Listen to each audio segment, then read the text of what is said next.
예, 우리 양옆에 이렇게 인사하도록 하겠습니다. 사랑하고 축복합니다. 예, 오늘 이 시간에는 우리 본문 말씀을 통해서 우리 주 예수 그리스도의 어린 시절을 잠시 들여다보면서 우리의 삶이 어떻게 주님 안에서 아름답게 자라가야 할지 함께 은혜를 나누기를 소망합니다. 오늘 본문인 누가복음 2장 40절을 우리 다시 한번 한 목소리로 읽겠습니다. 누가복음 2장 40절입니다. 아기가 자라며 강하여지고 지혜가 충만하며 하나님의 은혜가 그의 위에 있더라. 아멘. 이 짧은 한 절은 이 예수님께서 이 땅에 인간의 모습으로 오셔서 유년 시절을 어떻게 보내셨는지를 이렇게 간략하게 보여주고 있는 그러한 구절입니다. 예수님은 완전한 하나님이시면서 동시에 일단 완전한 인간이셨습니다. 그렇기 때문에 우리와 똑같이 아기로 태어나셨고 또한 어린 시절을 보내셨으며 그리고 점차 자라나셨습니다. 오늘 말씀은 그 성장 과정의 핵심을 이 세 가지 측면에서 설명해 주고 있습니다. 그리고 또한 이 말씀은 단순히 2000년 전 예수님의 어린 시절 이야기로 끝나는 것이 아닙니다. 이 말씀은 오늘날 예수님을 믿고 따르는 저와 여러분에게도 이 동일하게 적용되는 그러한 영적인 원리를 담고 있습니다. 다시 말해서 저와 여러분의 신앙생활은 멈춰 있는 것이 아니라 마치 살아있는 그런 생명체처럼 계속해서 자라나고 성숙해져야 한다라는 사실을 보여주고 있습니다. 어린아이든지 청년이든지 또한 노년이든지 장년이든지 우리는 모두 주님 안에서 계속해서 자라가야 할 부르심이 있다라는 사실입니다. 이 시간 예수님의 탄생과 이 유년 시절을 통해서 그 시절을 묵상하면서 예수님의 삶이 우리에게 어떠한 의미를 가지는지 우리가 깊이 생각해 볼 수 있기를 원합니다. 또한 말씀을 통해서 이 예수님의 삶을 우리의 삶의 본보기로 삼고 이 예수님의 은혜와 지혜를 본받아서 더욱 성숙한 신앙인으로 성장해 나가는 그런 은혜를 누리기를 소망합니다. 가장 먼저 말씀은 아기가 자라며 강하여지고라고 기록하고 있습니다. 이 구절은 예수님께서 참된 인간으로 이 땅에 오셨음을 분명하게 보여주고 있습니다. 예수님은 하나님의 아들이셨지만 우리와 똑같은 육체적인 성장의 과정을 거치셨다라는 사실입니다. 아기로 태어나셨고 시간이 지나면서 점차 키가 자라고 또한 몸이 튼튼해지셨습니다. 이것은 예수님의 인성을 강조하는 그런 중요한 부분입니다. 예수님은 허구의 존재가 아니라 저와 여러분과 같은 육신을 입으신 역사적인 그런 인물이셨다라는 것입니다. 예수님은 배고픔과 목마름을 느끼셨고 또한 피곤함을 아셨으며 때로는 고통도 경험하신 것을 우리가 알 수 있습니다. 히브리서 4장 15절에는 이렇게 말씀하고 있습니다. 히브리서 4장 15절을 제가 읽어드리겠습니다. 우리에게 있는 대제사장은 우리의 연약함을 동정하지 못하시리가 아니요 모든 일에 우리와 똑같이 시험을 받으신 이로되 죄는 없으시니라. 아멘. 예수님의 이러한 인간적인 성장은 우리에게 다음과 같은 의미를 줍니다. 첫 번째로는 예수님의 성장은 우리에게 공감과 위로의 길을 열어준다라는 사실입니다. 예수님은 우리의 연약함과 한계를 몸소 경험하셨기 때문에 저와 여러분들이 겪고 있는 모든 어려움과 고난을 깊이 이해하고 또한 공감하실 수 있다라는 것입니다. 그렇기 때문에 저와 여러분들이 힘들고 지칠 때에 우리의 아픔을 누구보다 잘 아시는 예수님께 나아가서 그곳에서 예수님께 위로와 힘을 얻을 수 있다라는 사실입니다. 우리는 솔직하게 예수님께 우리의 아픔과 연약함을 아뢰 수 있습니다. 그리고 예수님께서는 우리의 그 모든 것들을 아시고 그런 우리를 온전하게 받아주신다라는 사실입니다. 두 번째로는 이 예수님의 성장은 우리에게 믿음의 본을 보여주십니다. 예수님은 육체적인 한계를 가지셨지만 그 한계 속에서 하나님의 뜻에 순종하며 성장하셨습니다. 우리는 종종 우리의 연약함과 부족함 때문에 이 세상을 살아가면서 때로는 좌절하고 때로는 포기하기가 쉽습니다. 그러나 예수님께서는 우리의 연약함 속에서도 이 하나님을 의지하며 나아갈 때 진정한 성장이 이루어진다라는 것을 보여주십니다. 우리의 육체적인 조건이나 환경에 묶이지 않고 오직 하나님만을 신뢰하며 나아갈 때 저와 여러분들은 육적으로 또한 영적으로 더욱 강건해질 수 있다라는 사실을 믿으시기를 바랍니다. 우리의 몸은 단순히 우리 개인의 것이 아니라 이 하나님의 영광을 위한 도구임을 저와 여러분들은 기억해야 합니다. 고린도전서 6장 19절부터 20절에서는 이렇게 말씀하고 있습니다. 우리 함께 읽도록 하겠습니다. 너희 몸은 너희가 하나님께로부터 받은 바 너희 가운데 계신 성령의 전인 줄을 알지 못하느냐?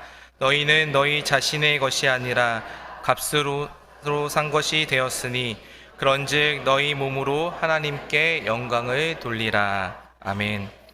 세 번째로는 이 예수님의 성장은 우리에게 겸손의 자세를 가르쳐 줍니다. 온 우주 만물을 창조하신 하나님께서 이 아기의 모습으로 이 땅에 오셔서 이 인간의 성장 과정을 거치셨다라는 것은 어떻게 보면은 가장 놀라운 그러한 겸손의 본보기일 수 있습니다. 예수님은 자신의 신적인 권능을 내려놓으시고 가장 낮은 모습으로 이 땅에 오셔서 저와 여러분과 같이 자라나셨다라는 사실입니다. 이 겸손은 저와 여러분에게 큰 교훈을 주고 있습니다. 우리는 우리 자신의 지위나 능력, 소유에 따라 교만해지기 쉽지만 예수님께서는 가장 낮은 곳에서부터 시작해서 이 진정한 겸손의 삶이 무엇인지를 보여주셨다라는 사실입니다. 빌립보서 2장 6절부터 8절에서는 이렇게 말합니다. 그는 근본 하나님의 본체시나 하나님과 동등됨을 취할 것으로 여기지 아니하시고 오히려 자기를 비어 종의 형체를 가지사 사람들과 같이 되셨고 사람의 모양으로 나타나사 자기를 낮추시고 죽기까지 복종하셨으니 곧 십자가에 죽으심이라 라고 말씀합니다. 저와 여러분의 삶에도 이러한 자연스러운 성장의 과정이 있습니다. 신앙생활에서도 마찬가지입니다. 우리가 처음 예수님을 믿고 구원받은 우리는 어떻게 보면 영적으로 갓 태어난 아기와 같다라는 것입니다. 베드로전서 2장 2절은 갓난 아기들 같이 순전하고 신령한 젖을 사모하라. 이는 그로 말미암아 너희로 구원에 이르도록 자라게 하려 함이라 라고 말씀합니다. 처음에는 영적인 젖인 복음의 기초를 저와 여러분들이 배우고 점차 단단한 음식인 깊이 있는 말씀과 교리를 배우면서 영적으로 자라가야 한다라는 것입니다. 이 성장은 저절로 이루어지는 것이 아닙니다. 우리의 영적 성장에는 하나님의 말씀이라는 그 영양분과 기도의 호흡 그리고 성령님의 돌보심이 필요합니다. 또한 교회 공동체 안에서 서로 사랑하며 서로 섬기며 함께 자라가는 과정도 매우 중요합니다. 에베소서 4장 15절을 우리 함께 읽도록 하겠습니다. 오직 사랑 안에서 참된 것을 하여 범사에 그에게까지 자랄지라. 그는 머리니 곧 그리스도라. 아멘. 저와 여러분들은 모두 이 그리스도 안에서 서로 연결되어 있으며 함께 자라가야 할 책임이 있다라는 사실입니다. 혹시 우리는 영적으로 멈춰 있지는 않은지 아니면 처음 믿었을 때의 모습 그대로는 아닌지 이 시간 돌아볼 수 있는 시간이 되기를 원합니다. 하나님께서는 우리가 계속해서 자라나기를 원하십니다. 우리의 믿음이 자라고 또한 우리의 사랑이 자라며 소망이 자라나기를 바라신다라는 사실입니다. 나이와 상관없이 주님 안에서 계속해서 배우고 성장할 수 있는 저와 여러분들이 되시기를 소망합니다. 다음으로 우리는 이 지혜가 충만하며 라는 구절을 묵상하기 원합니다. 예수님께서는 육체적으로 자라나셨을 뿐만 아니라 이 지혜에 있어서도 충만하셨음을 우리가 볼 수 있습니다. 여기서 말하는 지혜는 이 단순한 세상적인 지식이나 학문적인 똑똑함을 뛰어넘습니다. 이 성경에서 말하는 지혜는 하나님을 아는 지식, 하나님의 뜻을 분별하는 영적인 통찰력, 그리고 그 지식을 삶에 적용하는 능력까지 포함하는 총체적인 개념을 갖고 있습니다. 예수님께서는 어릴 때부터 남다른 지혜를 보이신 것을 저와 여러분들은 잘 알고 있습니다. 누가복음 2장 46절에서 47절에 보면은 이 12살 된 예수님께서 이 예루살렘 성전에서 율법 교사들과 대화하시면서 그들을 놀라게 하신 이야기가 나옵니다. 사흘 후에 성전에서 만난즉 그가 선생들 중에 앉으사 그들에게 듣기도 하시며 묻기도 하시니 듣는 자마다 그 지혜와 대답에 놀라더라. 이는 예수님께서 이미 어린 시절부터 이 하나님의 말씀을 깊이 이해했고 또한 통찰하는 지혜를 가지고 계셨다라는 사실을 보여줍니다. 여러분, 그렇다면 예수님의 지혜가 충만하셨다라는 것은 저와 여러분에게 어떠한 의미가 있겠습니까? 첫 번째로는 이 예수님의 지혜는 하나님과의 깊은 관계에서 비롯됩니다. 성경은 여호와를 경외하는 것이 이 지혜의 근본이요 거룩하신 자를 아는 것이 명철이니라 라고 잠언 9장 10절에서 말씀합니다. 이 예수님의 지혜는 단순한 인간적인 재능이 아니라 하나님 아버지와의 친밀한 관계 속에서 피어났다라는 사실입니다. 우리는 하나님의 말씀을 가까이 하고 기도하며 또한 그분의 뜻을 구할 때에 세상의 어떠한 지식보다 값진 지혜를 얻을 수 있다라는 것을 기억하시기를 원합니다. 두 번째로는 예수님의 지혜는 삶의 모든 영역에 걸쳐 있다라는 것입니다. 예수님의 지혜는 단순히 학문적인 영역에만 머물지 않았습니다. 예수님은 삶의 모든 문제에 대해서 명확하게 대답을 해주셨고 사람들의 마음을 꿰뚫어 보셨으며 가장 어려운 상황 속에서도 이 하나님의 뜻을 분별하신 것을 볼 수 있습니다. 예수님의 비유 말씀들 그리고 예수님께서 주신 교훈들은 오늘날까지도 저와 여러분에게 삶의 지침이 되고 있다라는 것입니다. 그렇기 때문에 저와 여러분에게도 이 하나님의 지혜가 필요합니다. 야고보서 1장 5절은 너희 중에 누구든지 지혜가 부족하거든 모든 사람에게 후히 주시고 꾸짖지 아니하시는 하나님께 구하라. 그리하면 주시리라 라고 약속합니다. 우리는 기도함으로 하나님께 지혜를 구할 수 있습니다. 또한 하나님의 말씀인 성경을 통해서 저와 여러분들은 지혜를 얻을 수 있다라는 것입니다. 시편 119편 105절은 주의 말씀은 내 발의 등이요 내 길에 빛이니이다 라고 고백합니다. 세 번째로는 예수님의 지혜는 온전한 순종으로 이어진 것을 저와 여러분들은 볼 수 있습니다. 예수님께서는 하나님의 뜻을 아는 지혜뿐만 아니라 그 지혜에 온전히 순종하는 삶을 사셨습니다.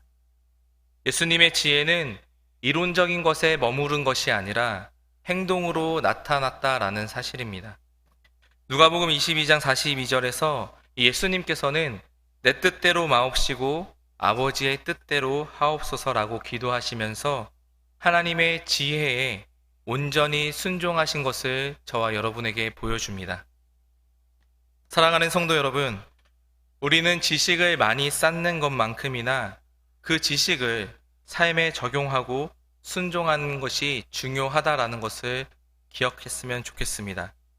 우리가 아무리 이 하나님의 말씀을 많이 알고 또한 읽고 그것을 암송하고 있다 할지라도 그 말씀에 순종하지 않는다면 그것은 우리에게 아무런 유익도 주지 못합니다. 오히려 야고보서 1장 22절은 너희는 말씀을 행하는 자가 되고 듣기만 하여 자신을 속이는 자가 되지 말라라고 경고합니다. 예수님처럼 하나님의 말씀을 깊이 묵상하고 그 안에서 주어지는 지혜를 저와 여러분의 삶에 온전히 적용하며 순종할 때에 그제서야 비로소 우리는 진정한 하나님의 자녀로 성장할 수 있다라는 사실입니다. 마지막으로 우리는 이 하나님의 은혜가 그 위에 있더라라는 구절에 주목하기를 원합니다. 이 구절은 예수님의 성장과 지혜가 그분 예수님의 능력만으로 이루어진 것이 아니라 전적으로 이 하나님의 은혜로 말미암았음을 강조합니다.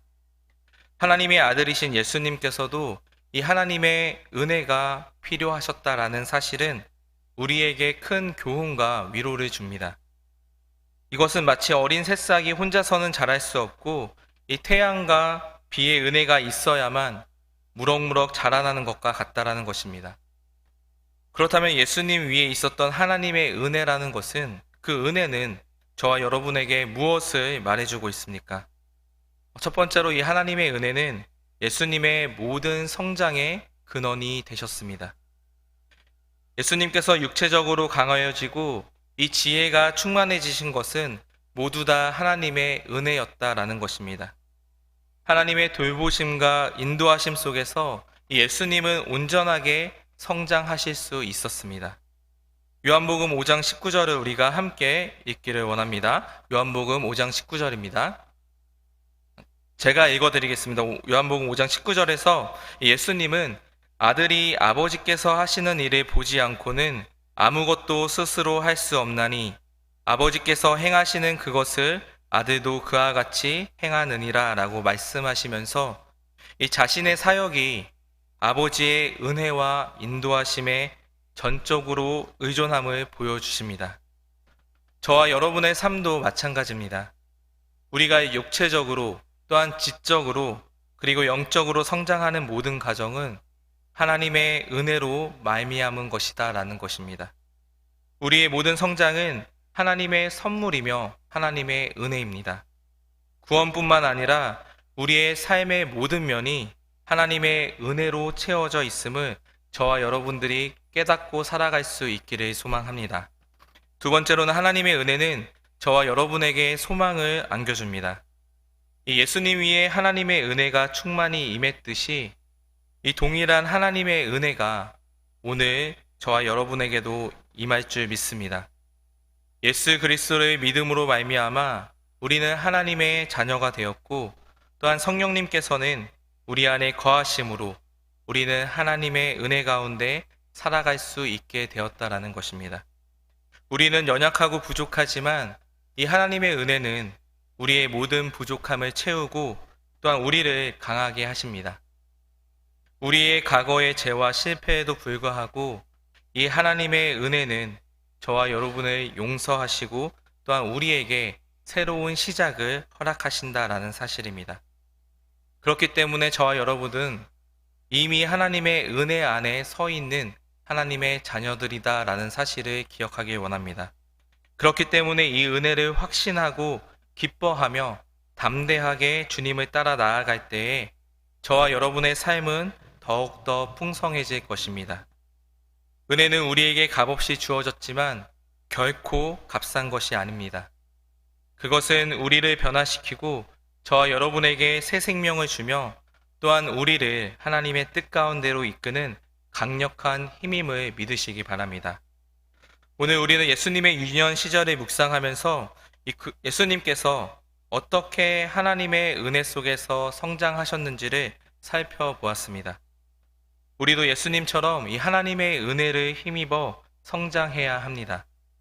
우리는 우리 자신을 돌아보고 우리 삶 속에 하나님의 은혜가 어떻게 역사하고 있는지를 발견할 수 있기를 소망합니다. 감사의 마음으로 하나님의 은혜를 인정하고 그 은혜를 통해서 더욱 성숙한 신앙인으로 나아갈 수 있기를 소망합니다. 말씀을 맺겠습니다. 사랑하는 성도 여러분, 오늘 우리는 이 누가복음 2장 40절 말씀을 통해서 예수님의 유년 시절, 그분의 성장과 지혜, 그리고 그 위에 충만했던 하나님의 은혜에 대해서 묵상을 해봤습니다. 아기가 자라나며 강하여지고 지혜가 충만하며 하나님의 은혜가 그의 위에 있더라. 이 한 절 말씀은 우리에게 이 그리스도의 온전한 성장이 어떻게 해야 하는지를 명확하게 제시해주고 있습니다. 이것은 단순히 한두 가지 영역에서의 성장이 아니라 전인적인 성장을 의미합니다. 육체적으로 또한 지적으로 그리고 영적인 모든 면에서 균형 잡힌 성장이 바로 예수님께서 보여주신 삶의 모델임을 우리가 기억하기를 원합니다. 그리고 누가복음 2장 52절은 이 모든 측면을 다시 한번 요약하면서 이렇게 기록하고 있습니다. 우리 누가복음 2장 52절을 함께 읽도록 하겠습니다. 예수는 지혜와 키가 자라가며 하나님과 사람에게 더욱 사랑스러워 가시더라. 아멘. 여기서 지혜는 지적인 영적인 성장을 포함하고 이 키는 육체적인 성장을 의미합니다. 또한 하나님께서 사랑스러워 가시더라 라는 것은 하나님과의 관계 속에서의 성숙을, 그리고 사람에게 사랑스러워 가시더라 라는 것은 다른 사람들과의 관계 속에서의 성숙, 즉 사회적인 성장을 의미합니다. 예수님은 이 모든 면에서 완벽하게 자라나신 것을 우리가 알 수 있습니다.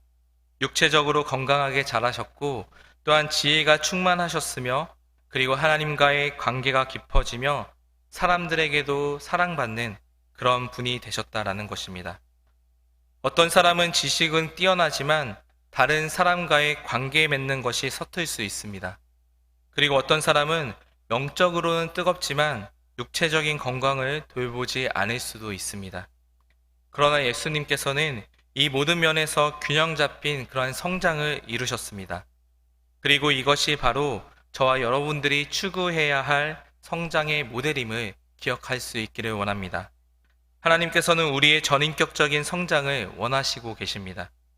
우리 모두는 예수님을 믿고 따르는 자로서 예수님처럼 자라가야 할 책임과 부르심이 있다라는 것입니다.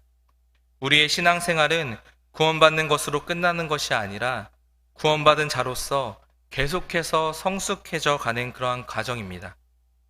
여러분, 그렇다면 어떻게 하면 예수님처럼 우리가 자라갈 수 있을까요? 첫 번째로 하나님의 말씀을 가까이 해야 합니다. 말씀은 우리의 영혼을 살찌우는 양식이고 우리에게 지혜를 주고 또한 우리를 강하게 만듭니다. 시편 1편 2절에서 3절은 오직 여호와의 율법을 즐거워하여 그의 율법을 주야로 묵상하는도다. 그는 시냇가에 심은 나무가 철을 따라 열매를 맺으며 그 잎사귀가 마르지 아니함 같으니 그가 하는 모든 일이 다 형통하리로다 라고 말씀합니다. 두 번째로는 저와 여러분이 기도 생활에 힘써야 한다라는 것입니다. 이 기도는 하나님과의 대화이며 성령님과의 교제입니다. 그리고 기도를 통해서 우리는 이 하나님의 은혜를 구하고 내면의 강건함을 얻을 수 있으며 이 하나님의 뜻을 분별하는 지혜를 얻을 수 있다라는 것입니다. 세 번째로는 이 성령님의 인도하심에 순종할 수 있어야 합니다. 성령님은 우리의 삶 가운데서 우리 안에서 역사하시며 또한 우리가 예수님을 닮아갈 수 있도록 저와 여러분들을 도와주고 계십니다. 갈라디아서 5장 22절에서 23절에 나오는 이 성령의 9가지 열매는 이 성령님께서 우리 안에서 이루시는 그러한 성장의 모습을 보여주고 있다라는 것입니다. 네 번째로는 교회 공동체 안에서 우리가 함께 자라가야 한다라는 것입니다. 신앙생활은 혼자 하는 것이 아닙니다. 교회는 그리스도의 몸이며 우리는 서로 연결된 지체임을 깨닫고 우리가 청천교회 안에서 공동체 안에서 함께 자라갈 수 있기를 소망합니다. 다섯 번째로 우리의 삶 속에서 하나님의 은혜를 인정하고 우리가 감사할 수 있는 삶을 살아가야 한다라는 것입니다. 우리가 자라가는 모든 과정은 하나님의 은혜로 가능한 것입니다. 고린도전서 15장 10절에서 이 사도 바울은 자신이 지금의 모습으로 존재하고 그토록 열심히 사역하며 또한 많은 열매를 맺을 수 있었던 모든 것이 이 자신의 능력이나 자격 때문이 아니라 오직 하나님의 놀라운 은혜 덕분이다 라고 고백하고 있는 것을 볼 수 있습니다. 그리고 그 은혜는 단순히 주어지는 것을 넘어서 이 바울의 삶 속에서 함께 역사하며 이 바울을 통해 놀라운 일들을 이루어냈다라는 사실입니다. 다시 말해서 우리의 모든 수고와 성장은 하나님의 은혜의 결과다라는 사실을 우리가 기억했으면 좋겠습니다. 성장에는 때로 아픔이 따르기도 합니다. 마치 어린아이가 성장통을 겪는 것처럼 우리의 영적 성장 과정에서도 어려움과 시련을 만날 수 있습니다. 그러나 이러한 과정들을 통해서 우리는 더욱더 단련되고 강해지며 예수님을 더욱 깊이 닮아갈 수 있게 된다라는 것을 기억하시기 원합니다. 우리의 성장은 이 예수님을 만나는 그날까지 계속되어야 합니다. 신앙의 연수가 쌓였다고 해서 성장이 멈추는 것이 아닙니다. 오히려 신앙의 연수가 깊어질수록 더욱 성숙하고 깊이 있는 그리스도인으로 자라가야 한다라는 것입니다. 바울 사도조차 자신이 이미 완벽하게 성장했다라고 여기지 않고 계속해서 표대를 향해 달려간다라고 고백을 합니다. 저와 여러분도 마찬가지입니다. 우리는 아직 완벽하지 않습니다. 우리가 이 세상에서 살아갈 때에 넘어지고 또한 실수할 때도 있습니다. 그러나 중요한 것은 거기서 멈추는 것이 아니라 계속해서 예수님을 닮아가기 위해서 노력해야 한다라는 것입니다. 이처럼 우리는 모두 각자의 자리에서 예수님처럼 자라가야 할 책임이 있습니다. 오늘 하루, 이번 한 주간, 그리고 우리의 남은 평생 동안 우리는 예수님처럼 자라가야 한다라는 것입니다. 육체적으로 우리의 건강을 돌보고 지혜를 구하며 또한 내면을 강건하게 하고 무엇보다 이 하나님의 은혜 가운데 거하면서 이 하나님과 또한 세상 사람에게 더욱 사랑받는 자녀로 살아가는 저와 여러분들이 되시기를 소망합니다. 사랑하는 성도 여러분, 누가복음 2장 40절 말씀은 예수님의 어린 시절을 통해서 우리에게 귀한 교훈을 주고 있습니다. 예수님은 육체적으로 또한 내면적으로 지혜에 있어서 그리고 하나님의 은혜 안에서 균형 잡힌 성장을 이루셨습니다. 그리고 오늘 읽었던 누가복음 2장 52절은 그 성장이 하나님과 사람에게 사랑받는 모습으로 나타났음을 보여줍니다. 우리도 예수님을 본받아 계속해서 자라갈 수 있기를 원합니다. 하나님의 말씀과 기도로 영적인 양식을 취하고 성령님의 인도하심에 순종하면서 교회 공동체 안에서 서로 격려하고 사랑하며 함께 자라갈 수 있기를 소망합니다. 우리의 삶이 예수님의 향기를 드러내고 하나님과 사람들에게 더욱 사랑받는 그런 아름다운 모습으로 변화되기를 소망합니다. 우리의 성장은 우리의 노력뿐만 아니라 하나님의 은혜로 가능하다라는 것을 꼭 명심하기를 원합니다. 이 시간 우리를 자라게 하시고 성숙하게 하시는 하나님께 감사드리면서 우리의 남은 삶 동안에도 계속해서 이 예수님을 닮아가는 복된 여정을 걸어가기를 결단할 수 있기를 소망합니다. 그로 인해 저와 여러분의 삶이 예수님처럼 아름답게 자라가고 또한 그 성장을 통해서 하나님께 영광을 돌리며 또한 많은 사람들에게 선한 영향력을 끼칠 수 있는 주님의 자녀들이 되시기를 주님의 이름으로 소망합니다.